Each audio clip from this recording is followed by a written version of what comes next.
شروع اللہ کے نام سے جو بڑا مہربان نہایت رحم والا ہے۔ الف لام میم۔ یہ کتاب قرآن مجید، اس میں کچھ شک نہیں کہ کلام خدا ہے، خدا سے ڈرنے والوں کی رہنما ہے، جو غیب پر ایمان لاتے اور آداب کے ساتھ نماز پڑھتے اور جو کچھ ہم نے ان کو عطا فرمایا ہے اس میں سے خرچ کرتے ہیں، اور جو کتاب اے محمد صلی اللہ علیہ وآلہ وسلم تم پر نازل ہوئی اور جو کتابیں تم سے پہلے پیغمبروں پر نازل ہوئیں سب پر ایمان لاتے اور آخرت کا یقین رکھتے ہیں، یہی لوگ اپنے پروردگار کی طرف سے ہدایت پر ہیں اور یہی نجات پانے والے ہیں۔ جو لوگ کافر ہیں انہیں تم نصیحت کرو یا نہ کرو ان کے لیے برابر ہے، وہ ایمان نہیں لانے کے۔ خدا نے ان کے دلوں اور کانوں پر مہر لگا رکھی ہے اور ان کی آنکھوں پر پردہ پڑا ہوا ہے اور ان کے لیے بڑا عذاب تیار ہے۔ اور بعض لوگ ایسے ہیں جو کہتے ہیں کہ ہم خدا پر اور روز آخرت پر ایمان رکھتے ہیں، حالانکہ وہ ایمان نہیں رکھتے۔ یہ اپنے پندار میں خدا کو اور مومنوں کو چکمہ دیتے ہیں، مگر حقیقت میں اپنے سوا کسی کو چکمہ نہیں دیتے اور اس سے بے خبر ہیں۔ ان کے دلوں میں کفر کا مرض تھا، خدا نے ان کا مرض اور زیادہ کر دیا اور ان کے جھوٹ بولنے کے سبب ان کو دکھ دینے والا عذاب ہوگا۔ اور جب ان سے کہا جاتا ہے کہ زمین میں فساد نہ ڈالو تو کہتے ہیں ہم تو اصلاح کرنے والے ہیں، دیکھو یہ بلا شبہ مفسد ہیں لیکن خبر نہیں رکھتے۔ اور جب ان سے کہا جاتا ہے کہ جس طرح اور لوگ ایمان لے آئے تم بھی ایمان لے آؤ تو کہتے ہیں بھلا جس طرح بے وقوف ایمان لے آئے ہیں اسی طرح ہم بھی ایمان لے آئیں، سن لو کہ یہی بے وقوف ہیں لیکن نہیں جانتے۔ اور یہ لوگ جب مومنوں سے ملتے ہیں تو کہتے ہیں کہ ہم ایمان لے آئے ہیں، اور جب اپنے شیطانوں میں جاتے ہیں تو ان سے کہتے ہیں کہ ہم تمہارے ساتھ ہیں، اور پیروان محمد صلی اللہ علیہ وآلہ وسلم سے تو ہم ہنسی کیا کرتے ہیں۔ ان منافقوں سے خدا ہنسی کرتا ہے اور انہیں مہلت دیے جاتا ہے کہ شرارت و سرکشی میں پڑے بہک رہے ہیں۔ یہ وہ لوگ ہیں جنہوں نے ہدایت چھوڑ کر گمراہی خریدی، تو نہ تو ان کی تجارت ہی نے کچھ نفع دیا اور نہ وہ ہدایت یاب ہی ہوئے۔ ان کی مثال اس شخص کی سی ہے جس نے شب تاریک میں آگ جلائی، جب آگ نے اس کے ارد گرد کی چیزیں روشن کی تو خدا نے ان لوگوں کی روشنی زائل کر دی اور ان کو اندھیروں میں چھوڑ دیا کہ کچھ نہیں دیکھتے۔ یہ بہرے ہیں، گونگے ہیں، اندھے ہیں کہ کسی طرح سیدھے رستے کی طرف لوٹ ہی نہیں سکتے۔ یا ان کی مثال مہ کسی ہے کہ آسمان سے برس رہا ہو اور اس میں اندھیرے پر اندھیرا چھا رہا ہو اور بادل گرج رہا ہو اور بجلی کوند رہی ہو، تو یہ کڑک سے ڈر کر موت کے خوف سے کانوں میں انگلیاں دے لیں، اور خدا کافروں کو ہر طرف سے گھیرے ہوئے ہے۔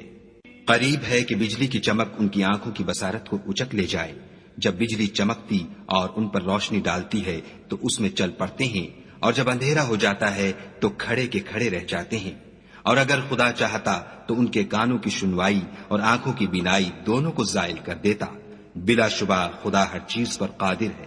لوگو اپنے پروردگار کی عبادت کرو جس نے تم کو اور تم سے پہلے لوگوں کو پیدا کیا تاکہ تم اس کے عذاب سے بچو، جس نے تمہارے لیے زمین کو بچھونا اور آسمان کو چھت بنایا اور آسمان سے میوہ برسا کر تمہارے کھانے کے لیے انواع و اقسام کے میوے پیدا کیے، بس کسی کو خدا کا ہمسر نہ بناؤ اور تم جانتے تو ہو۔ اور اگر تم کو اس کتاب میں جو ہم نے اپنے بندے محمد عربی صلی اللہ علیہ وآلہ وسلم پر نازل فرمائی ہے کچھ شک ہو تو اسی طرح کی ایک صورت تم بھی بنا لاؤ، اور خدا کے سوا جو تمہارے مددگار ہوں ان کو بھی بلا لو اگر تم سچے ہو۔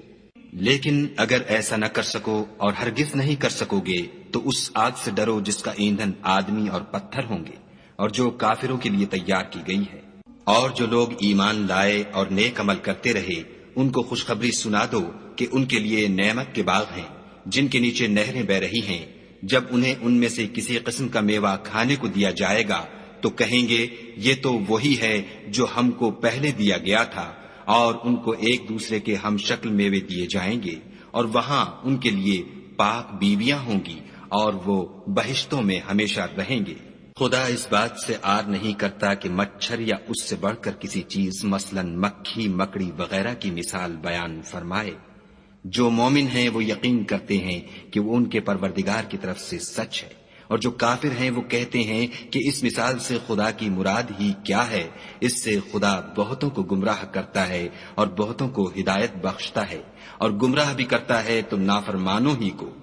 جو خدا کے اقرار کو مضبوط کرنے کے بعد توڑ دیتے ہیں اور جس چیز یعنی رشتہ قرابت کے جوڑے رکھنے کا خدا نے حکم دیا ہے اس کو قطع کیے ڈالتے ہیں اور زمین میں خرابی کرتے ہیں، یہی لوگ نقصان اٹھانے والے ہیں۔ کافرو، تم خدا سے کیوں کر منکر ہو سکتے ہو؟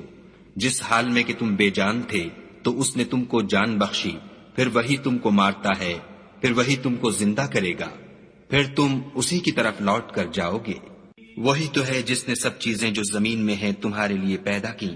پھر آسمانوں کی طرف متوجہ ہوا تو ان کو ٹھیک ساتھ آسمان بنا دیا، اور وہ ہر چیز سے خبردار ہے۔ اور وہ وقت یاد کرنے کے قابل ہے جب تمہارے پروردگار نے فرشتوں سے فرمایا کہ میں زمین میں اپنا نائب بنانے والا ہوں۔ انہوں نے کہا، کیا تو اس میں ایسے شخص کو نائب بنانا چاہتا ہے جو خرابیاں کرے اور کشت و خون کرتا پھرے، اور ہم تیری تعریف کے ساتھ تسبیح و تقدیس کرتے رہتے ہیں؟ خدا نے فرمایا، میں وہ باتیں جانتا ہوں جو تم نہیں جانتے۔ اور اس نے آدم کو سب چیزوں کے نام سکھائے، پھر ان کو فرشتوں کے سامنے کیا اور فرمایا کہ اگر سچے ہو تو مجھے ان کے نام بتاؤ۔